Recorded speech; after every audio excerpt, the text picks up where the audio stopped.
Okay, I was absolutely forced to go to a client holiday party, but I'm back and the wine has worn off. So I promised you guys that I would do a video on the summary judgment motion, and then I will be done for the day, and then I will start digging into the evidence tomorrow to the extent that we have it.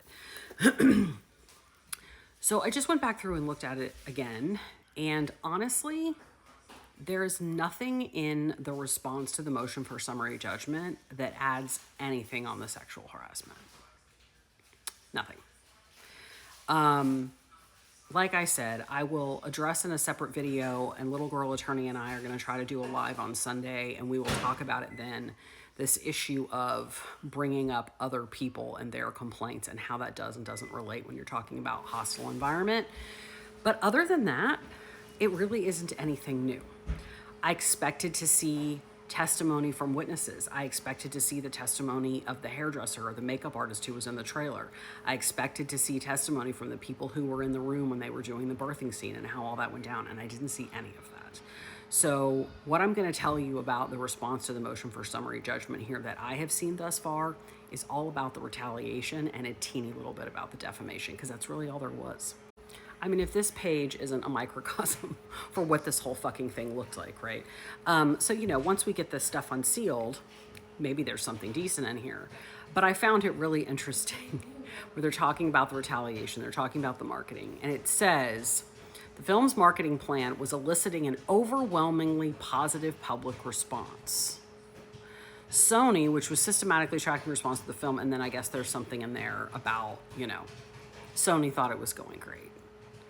And I'm just so fascinated by it. I want to see that evidence because, I don't think you have to be, somebody in this industry to know that when you're rich and famous, people blow smoke up your ass. Maybe it was going great, maybe it wasn't. Maybe this is before people started, she started doing these interviews and she was saying these things that were pissing people off. Who knows? But, to just say this, things were going great. It was getting an overwhelmingly public response. How do you prove that? You note that it has no citation. That has no citation to the evidence, that sentence, because there's no way to cite that. Then they make this argument that on the set they were being retaliatory. This document attempts to make the retaliation essentially start in May of 2023 and go all the way until today. It's crazy to me. I don't totally understand it. But one thing that she mentions in here about the retaliation, one of the things is reputation an adverse employment action? Is reputation an adverse employment action? And there is some law on that. I've talked about this before. This does appear to extend that law a little bit. But the thing they say in here, I couldn't find the page tonight, but the thing they say in here is that sometimes reputation can, hurting somebody's reputation can be retaliatory and can be considered an adverse employment action, which is the case here because some professions require, what was the word? Some professions require a wholesome reputation. Acting. She's not a children's actress. They're saying her reputation has to be wholesome for her to get roles as an act. Are we living in the upside down? That just completely threw me. Okay, the spoliation makes an appearance basically in the retaliation to say you have to, and this is why they filed these motions. You have to deny summary judgment because we have a spoliation motion because we don't have all the evidence. And if you don't have all the evidence, you can't possibly give them summary judgment based on the evidence. So we knew they were going to drop this somewhere, and they drop it here. I still expected more information from them. I still expected more evidence from them that I didn't get. Oh, there it is. There at the bottom, there is. Besmirching an employee's reputation can constitute adversary, especially when the employment requires a wholesome reputation. Come on now. There it is bigger if you want to see it. But, we knew it was coming. There it is. Then they make this argument, and again, Little Girl Attorney and I could talk about this more on a live because it takes a while, but they do some burden shifting here, defendants failed to produce admissible evidence of legitimate non-discriminatory reasons, whatever. You don't have to do that unless the plaintiff has shown the prima facie case of protected activity adverse employment action and a causal connection between the two. So that burden hasn't shifted yet. But anyway, but what's interesting to me is they make this big thing to say they have to produce admissible evidence. And like some of us have been saying, like that's the thing with summary judgment is the evidence has to be admissible. There are a few exceptions, but it has to be admissible because it would be something you'd rely on in trial. And then they say, you know, this whole point of we would have reacted to the negative press regardless of what she had raised on set because negative press is problematic.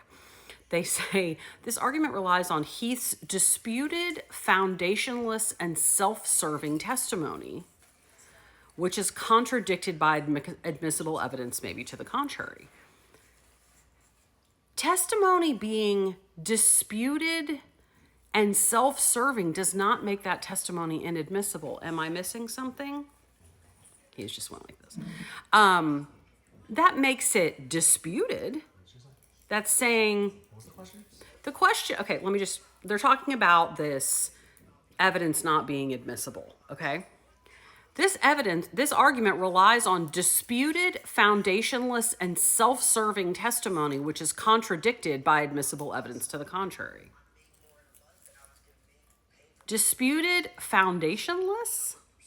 It's his own experience. I don't know what that means either. It doesn't say it's hearsay. It doesn't say any other reason. It's part of settlement discussions. It doesn't say any of that. So I am totally fucking confused by why this wouldn't be admissible. Heath's own testimony about decisions that were made by Heath as a CEO of the defendant. Like, I'm confused. But I'm more confused by this. Can you turn that down just a little bit, sweets? Which is the argument about the contracts being enforceable. Now, they make the argument I've been saying they were going to make for months, which is the act or lunatic course of conduct, right? Everybody acted as if it was in place, so it was in place. They didn't give it a whole bunch of time. I don't think they care about those claims as much. The message I take from how little they gave the contract claims in here is that they're okay if the contract claims go away, except they need that California law, choice of law provision.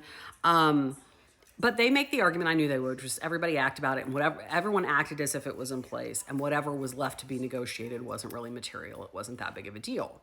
But then when you get to this second point of what about the rider, right? And the argument that Wayfarer had made was there was no consideration for the rider, because all she was agreeing to do was to continue acting on the movie, which she says she was already contractually obligated to do. So there wasn't any consideration on her side. And their response to that is to say, you don't need new consideration because it modifies an existing contract. You ever heard of that before? Oh, I'm sorry. Sorry, he was reading something. Have you ever heard the argument that you don't need consideration for a contract addendum if the original, because you're just modifying an existing agreement? You still need consideration. Right. Because you're modifying the agreement, which is making essentially a new agreement. Right. So why would you enter into the modification unless there was consideration on both sides, right? If there's only one side of consideration, that means I'm giving you something, but you're not getting anything back. Right. Anyway, this is crazy talk. This is word salad to me. I don't understand what this means. This whole thing about at least doubtful because I don't understand. I'm thoroughly confused. I'm going to have to go read some of these cases because I don't get it. I've never heard that before. This is literally all they say about the damages. Without the damages, they don't have claims. That is an element of the claims. This is all that they do. All that stuff that Wayfarer argued about, the way the contract cuts into the damages and they're duplicative and all that, this is all that they say.